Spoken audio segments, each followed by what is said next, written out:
నెల్లూరు జిల్లాలో గత కొద్ది రోజులుగా హాట్ టాపిక్ గా మారిన ఏడుకొండలు మృతిపై వస్తున్న వార్తల నేపథ్యంలో జిల్లాకి సంబంధించిన పలు మీడియా సంస్థల ప్రతినిధులకు పోలీసులు నోటీసులు జారీ చేసిన విషయం తెలిసిందే. మనుబోలు పోలీసుల తీరుపై ఓ వార్తాపత్రిక, కొన్ని టీవీ ఛానల్స్ ప్రసారం చేసిన వార్తల తాలూకా సాక్ష్యాలు తీసుకుని వెంకటాచలం పోలీస్ స్టేషన్లో సదరు ప్రతినిధులు హాజరు కావాలని పోలీసులు కోరడంతో వారి మద్దతుగా ఆయా ప్రతినిధులతో కలిసి నెల్లూరు జిల్లా జర్నలిస్టుల సంఘాల నాయకులు వెంకటాచలం పోలీస్ స్టేషన్కు భారీగా తరలి వెళ్లారు. ఈ నేపథ్యంలో నెల్లూరు జిల్లా నుంచే కాకుండా ఇతర ప్రాంతాల నుంచి వెంకటాచలం వచ్చిన జర్నలిస్టులతో వెంకటాచలం పోలీస్ స్టేషన్ ప్రాంతంలో కిక్కిరిసింది. పోలీసులు జర్నలిస్టులకు నోటీసులు జారీ చేయడాన్ని పత్రికా స్వేచ్ఛపై ప్రత్యక్ష దాడిగా అభివర్ణిస్తూ జర్నలిస్టుల జేఏసీ ఆధ్వర్యంలో పెద్ద ఎత్తున నినాదాలు చేస్తూ నిరసన తెలియజేశారు. ఈ సందర్భంగా పలువురు జర్నలిస్టు నాయకులు మీడియాతో మాట్లాడుతూ ప్రజలకు వాస్తవాలను చేరవేయడం మీడియా ధర్మమని, వార్తలపై అభ్యంతరాలుంటే చట్టబద్ధ మార్గాల్లో స్పందించాల్సింది పోయి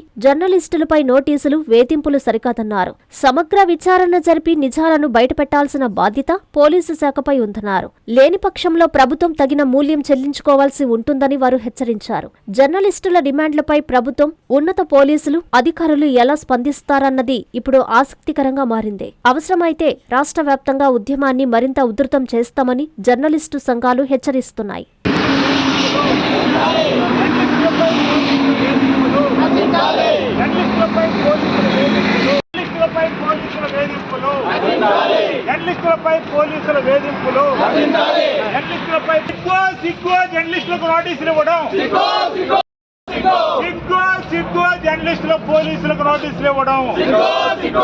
మనుబోలు లాకప్ డెత్ వ్యవహారంలో ఆంధ్రప్రభలో నెల 15, 16, 17 తారీఖుల్లో 3 వార్తలు ప్రచురించాం. దానికి సంబంధించి ఈరోజు వెంకటాచలం పోలీసులు విచారణ పిలిచారు.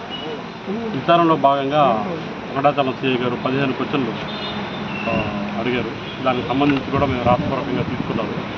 ఆ 15 క్వశ్చన్లో మెయిన్గా ఏంటంటే, మీ దగ్గర సాక్ష్యాలు ఉన్నాయా, ఉంటే ఏ తరహా సాక్ష్యాలు ఉన్నాయి, ఉంటే దానికి సంబంధించిన డిపార్ట్మెంట్ వాళ్ళు ఎవరిని అడిగారా, అడిగుంటే ఎవరితో మాట్లాడారు, ఇలా 15 క్వశ్చన్లు అడిగారు. వాటికి సంబంధించి మా దగ్గర ఉన్న సమాచారం ఇస్తున్నాం. అంటే భవిష్యత్తులో ఏదైనా వార్తలు రాసే సమయంలో పోలీస్ డిపార్ట్మెంట్ వెంటారు ముందుగా, అంటే మీకు ఏదైనా సమాచారం వచ్చినా దానికి సంబంధించి ఏదైనా వివాదాస్పదంగా ఉంటే కన్సల్ట్ ఆఫీసర్ని వివరణ తీసుకొని రాయండి అని ఫైనల్గా వాళ్ళు చెప్పినది. అంటే మాకు అర్థమైంది ఏంటంటే, ఫర్దర్గా దానిపైన ఏదైనా రాస్తే మళ్ళీ మీరు హాజరు కావాల్సి వస్తుంది అనేది కూడా మాకు అర్థమైంది.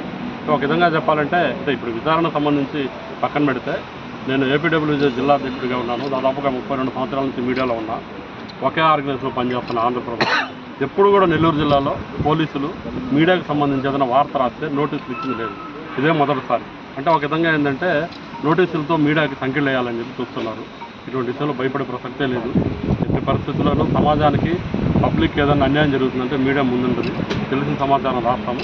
ఇదే సందర్భంలో పోలీస్ డిపార్ట్మెంట్లో హైయర్ ఆఫీసర్లైనా, స్థానికంగా ఉన్న ఆఫీసర్స్ అయినా ఏదైనా చెప్పినా కూడా దాన్ని కూడా కవర్ చేయడం జరుగుతుంది. మేము అదే పని చేస్తాము.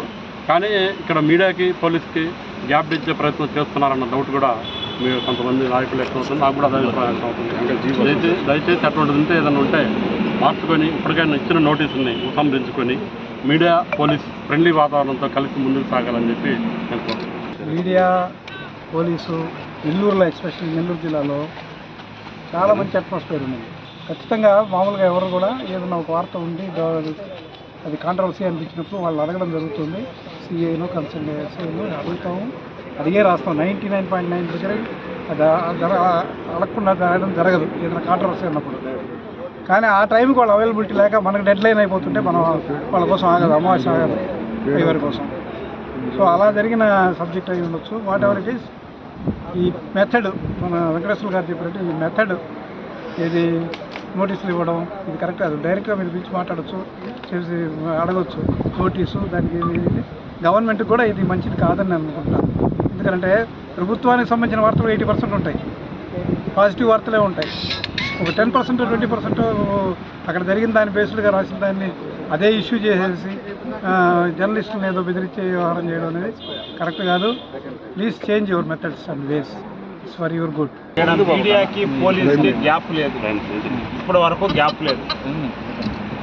గ్యాప్ లేదు. కేవలం పోలీసుల నోటీసు వల్లే మీడియాకి, పోలీసుకి గ్యాప్ వచ్చింది.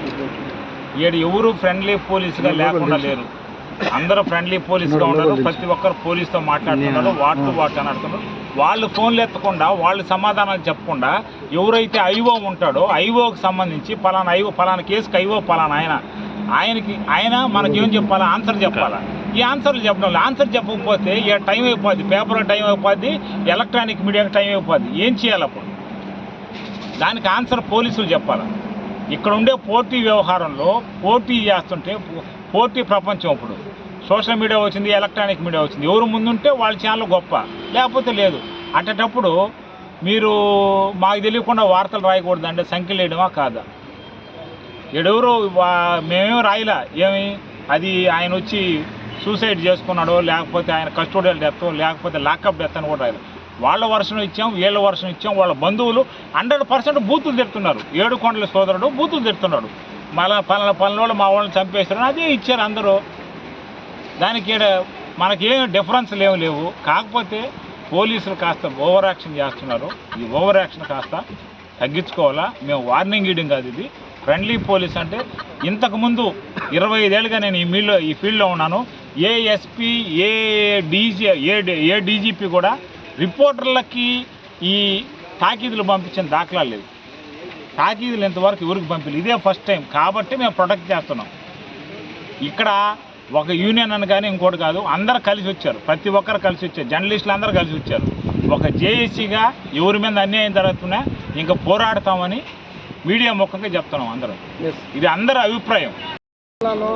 జర్నలిస్టుల పట్ల పోలీస్ తీరు గతంలో ఎప్పుడూ లేని విధంగా ఒక కొత్త విధానాన్ని తెరపైకి తెచ్చారు. ఇది పోలీసు వ్యవస్థకి ఈరోజు వాళ్ళు నోటీసులు ఇచ్చేసి ఆన్సర్ చేయించి చెప్పి ఏదో చేయొచ్చు అని చెప్పొచ్చాము, కానీ ఉన్నతాధికారుల నుంచి ఏదో సమాచారం వచ్చింది, వాళ్ళ ఆదేశాలు వచ్చింది అని చెప్పి అనొచ్చాము. లోకల్గా ఉన్నటువంటి పోలీసుతో, లోకల్గా ఉన్నటువంటి రిపోర్టర్లు అందరూ కూడా దాదాపు అందరూ కూడా ఫ్రెండ్లీ పోలీస్ వ్యవస్థలోనే నడుస్తున్నారు. అందరూ కూడా కొంత అవగాహనతోనే క్రైమ్కి సంబంధించినటువంటి వార్తల్ని రాస్తూ ఉన్నారు. అయితే ఇవాళ జరిగినటువంటి ఏడుకొండలో డెత్ విషయంలో జరిగింది అనేకమైనటువంటి అనుమానాలు. ఒక పక్క కుటుంబ సభ్యులు, ఒక పక్క ప్రత్యక్ష పార్టీ, అలాగే వాస్తవాలు ఒక పక్క మేము ఇటు దేశం అని చెప్పి పోలీసులు చెప్పినటువంటి విషయాన్ని కూడా అందరూ కూడా కవర్ చేయడం జరిగింది. అలా వాటన్నిటినీ వదిలిపెట్టేసి నేరుగా ఎక్కడి నుంచి ఆదేశాలు వచ్చినాయని అంటూ నోటీసులు ఇవ్వడం అనేది ఎంత మాత్రం కరెక్ట్ కాదు. ఇలా పోతే ఇప్పుడు ప్రభుత్వానికి సంబంధించినటువంటి అన్ని రకాలుగా కూడా ప్రభుత్వం ఏదన్నా కొత్త కార్యక్రమం మొదలుపెట్టిందంటే దానికి సంబంధించి అందరూ కూడా సీనియర్ రాజశేఖర్ గారు చెప్పినట్టు 80% పైన కూడా అందరూ కూడా పాజిటివ్ వార్తలు రాస్తున్నారు. కొంత తప్పులను కూడా ఎత్తి చూపించేదాన్ని కూడా దాన్ని జీర్ణించుకోకపోతే ఇక ప్రభుత్వం దానికి సంబంధించినటువంటి భవిష్యత్తులో ప్రభుత్వమే మూల్యం చెల్లించుకుంటారు. ఎవరు పాలకపక్షంలో ఉంటారో వాళ్ళే మూల్యం చెల్లించుకుంటారు. ఎందుకంటే వాస్తవాలు గ్రహించలేని పరిస్థితి ఉన్నప్పుడు దానికి సంబంధించి ఖచ్చితంగా డ్యామేజ్ జరగద్ది. దీనికి ప్రభుత్వం కూడా ఆలోచన చేయాలి.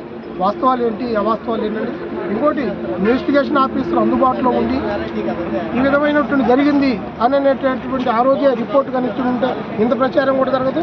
సమాంతరంగా వాళ్ళకి ఇచ్చినటువంటి కవరేజ్ పోలీసులకి కూడా ఇచ్చేటటువంటి అవకాశం ఉంటుంది. లేదు వాళ్ళు ఎవరు అందుబాటులో లేరు, సీనియర్ ఆఫీసర్ ఆదేశాలు రాలేదు, అందుకని మేము అందుబాటులో లేవనేటటువంటి ఒక వాదన కూడా ఉంటుంది. అలాంటప్పుడు సీనియర్ ఆఫీసర్ గారే ఈరోజు ఉన్నటువంటి అనేక రంగాలు అనేటువంటి వ్యవస్థలు మీడియా అనేక రూపాంతరాలు చెందింది కాబట్టి వాళ్ళే ఒక నోటీసును, ఒక వాయిస్ని కానీ, వీడియో రికార్డును కానీ, లేకుంటే ఆడియో రికార్డును కానీ రిలీజ్ చేయండి. రిలీజ్ చేసి ఇందులో జరిగింది, తిరుగుముడిలో జరిగినటువంటి ఘటనలో ఇది వాస్తవం అని చెప్పి వాళ్ళు చెప్పొచ్చు. చెప్పిన దాన్ని పబ్లిష్ చేయకుండా వన్ సైడ్ చేస్తే అది ఖచ్చితంగా రాంగ్ అవ్వద్దు. అలా మీరు ఇవ్వకుండా తర్వాత ఎస్పీ గారు తర్వాత ప్రెస్ మీట్ పెట్టిన తర్వాత 3వ రోజు చెప్పిన దాన్ని అందరూ కూడా కవర్ చేస్తారు కదా. మరి దాన్ని చూపించినప్పుడు, దీన్ని చూపించినప్పుడు మళ్ళీ ఇదేంది ఈ మధ్యలో ఈ విధమైనటువంటి నోటీసులు ఇవ్వడం ఏమాత్రం కరెక్ట్ కాదు.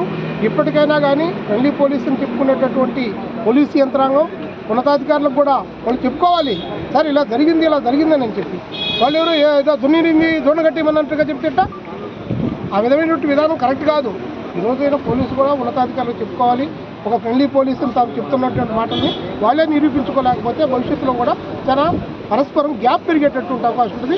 అది 2 వర్గాలు కూడా ఇబ్బంది కలుగుతుంది. దాన్ని ఆలోచించాలని చెప్పి సీనియర్ జర్నలిస్ట్గా మేము కోరుతున్నాం. మీ సిఎంఆర్ షాపింగ్ మాల్ మరియు చందన బ్రదర్స్ లో జూలై 9 నుండి ప్రారంభం. కేజీ సేల్స్, క్రేజీ ఆఫర్స్ తో వెరైటీకి హద్దు లేదు, ఆఫర్లకు అంతు లేదు. 399 రూపాయలకి 2 డైమండ్ షిఫాన్ సారీస్, 549 రూపాయలకి 2 మలై క్రేప్ సారీస్, 599 రూపాయలకి 2 లాస్టా జార్జెట్ సారీస్, లేడీస్ కుర్తీస్ మరియు లెగ్గిన్స్ మరియు ప్లాజో బాటమ్స్ 99 రూపాయలకి, 599 రూపాయలకి 2 వర్టికల్ కుర్తీస్, 999 రూపాయలకి 2 కోట్ సెట్స్, 279 రూపాయలకి 2 గర్ల్స్ కాటన్ ఫ్రాక్స్, 199 రూపాయలకి 2 బాయ్స్ టీ షర్ట్స్, 1199 రూపాయలకి 2 మెన్స్ జీన్స్, 999 రూపాయలకి 3 formal shirts, suitings and shirtings పై up to 40% discount. CMR shopping mall మరియు చందన బ్రదర్స్, నెల్లూరు.